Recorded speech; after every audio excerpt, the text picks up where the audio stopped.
Warahmatullahi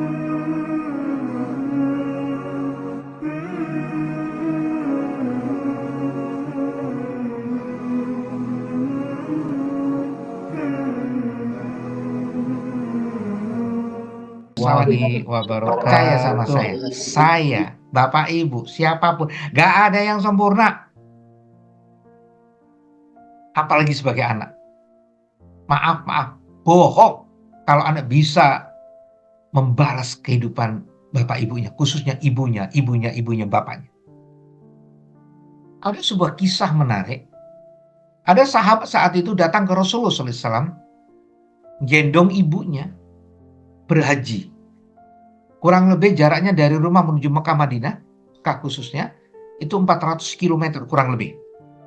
Datang ke Rasulullah saat setelah gendong ibunya, bilang begini, wahai Rasulullah SAW, saya senang bisa mengajikan ibu saya.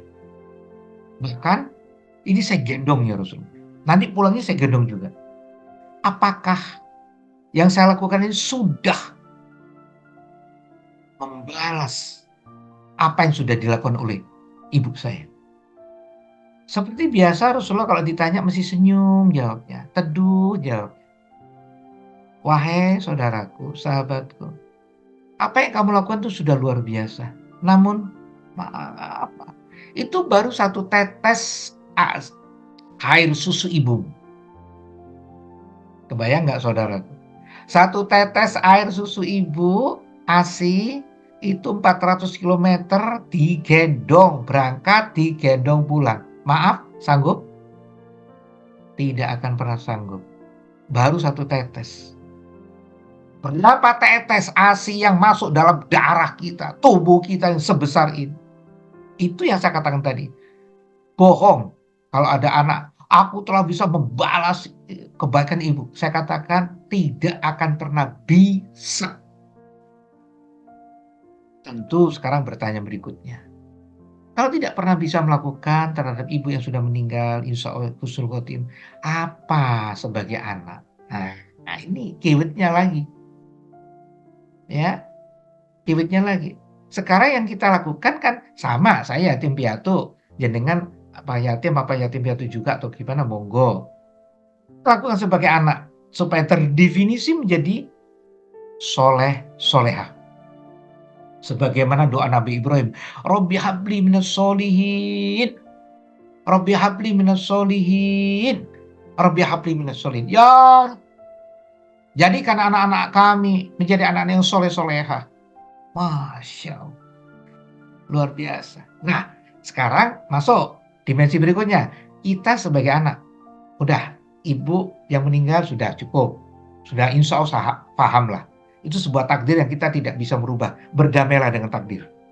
Sekarang masuk pada tatanan bagaimana kita bisa menyempurnakan diri sebagai anak yang soleh atau soleha.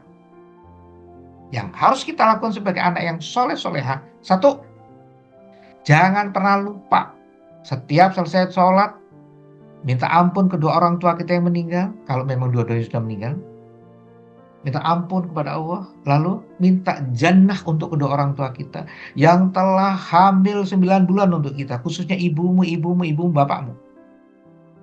Yang telah melihara mulai dari lahir kecil sampai seperti ini. Yang telah mengasihi sayangnya 24 jam tanpa cuti 365 hari. Laki-laki masih bisa tidur, perempuan tidak. Makanya menjadi aneh kalau ada laki-laki sebagai suami memukul istrinya, memarahin istrinya yang tanpa sebab. Belajarlah dengan Sayyidina Umar. Sayyidina Umar pada saat istrinya marah, ngomel, itu tidak berkata apapun. Padahal saat itu beliau jadi pemimpin. Dari mana cerita ini terbongkar? Gara-gara ada seorang laki-laki yang diocehin sama istrinya nggak kuat, mau lapor kepada Sayyidina Umar. Begitu sampai di pintu depan Sayyidina Umar, ternyata Sayyidina Umar diocehin sama istrinya. Nggak tahu peristiwa apa. Dan menurut yang lapor tadi, Sayyidina Umar tidak berkata apa-apa. Ditungguin tapi di depan pintu. Tidak diketuk. Akhirnya Sayyidina Umar keluar, baru disapa, baru ngobrol. Loh, kamu di sini, kurang lebih begitu. Iya, tadinya saya itu mau lapor, wahai pemimpin kami, Sayyidina Umar, tentang istri kami. Istri kami begini, begini, begini. Apa yang harus saya lakukan? Namun, saya belum lapor, ternyata saya tadi mendengar istri Sayyidina Umar begini, begini, tapi kenapa antum kok nggak ngomong apapun? Ini jawaban cerdas seorang laki-laki, Sayyidina Umar. Jawabannya 3 hal. Wahai saudara, bagaimana mungkin saya mau ngikut naik tensi nggak seperti istri saya? 9 bulan anak saya dikandung oleh istri saya. Dan itu tidak gampang. Kalau nggak percaya Bapak Ibu, yang laki khususnya, cari bola, kasih stagen di perut ini, ikutin 9 bulan. Tak jamin nggak kuat jenengan. Bagaimana mungkin saya akan naik tensi saya, marah saya kepada istri yang begini, begini, begini. 2, bagaimana mungkin saya akan mukul, marah ini kepada istri saya. Saya tahu persis bagaimana istri itu melahirkan.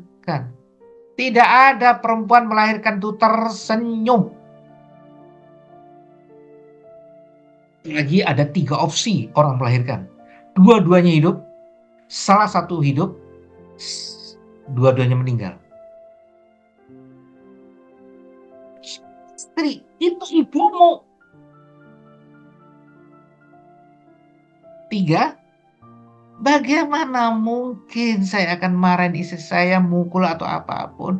Sedangkan setelah lahir, itu anak-anak saya diramut tadi sudah saya katakan. 24 jam, 365 hari tanpa cuti. Bahkan kukunya bisa jadi makan, itu adalah telek anaknya. Maksudnya, ya kan habisnya boi mungkin, terus dulang, kan begitu. Terus makan dirinya, mungkin. Sangat mungkin itu.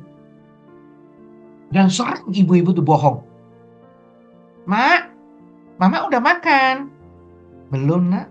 Padahal makanannya untuk anaknya. Ini ada siapa ini? Bu Rukiah. Bu Rukiah kalau ada kondangan di tempat mana-mana gitu, ada kue dimakan atau disimpan? Disimpan. Untuk siapa? Anak. Bukan untuk ya, anak itu kita. Dahsyat kan orang tua itu. Makanya kenapa sabda Nabi Muhammad, ibumu, ibumu, ibumu, bapakmu. Khusus perempuan yang sudah nikah, beda. Sebelum nikah laki perempuan sama. Ibumu, ibumu, ibumu, bapakmu. Urutannya kalau lengkap, Allah, Rasulullah, ibumu, ibumu, ibumu, bapakmu. Semuanya laki-laki perempuan sama. Begitu nikah berubah. Laki-laki tetap Allah, Rasulullah, ibumu, ibumu, ibumu, bapakmu. Perempuan beda. Allah, Rasulullah, suamimu. Baru ibumu, ibumu, ibumu, bapakmu.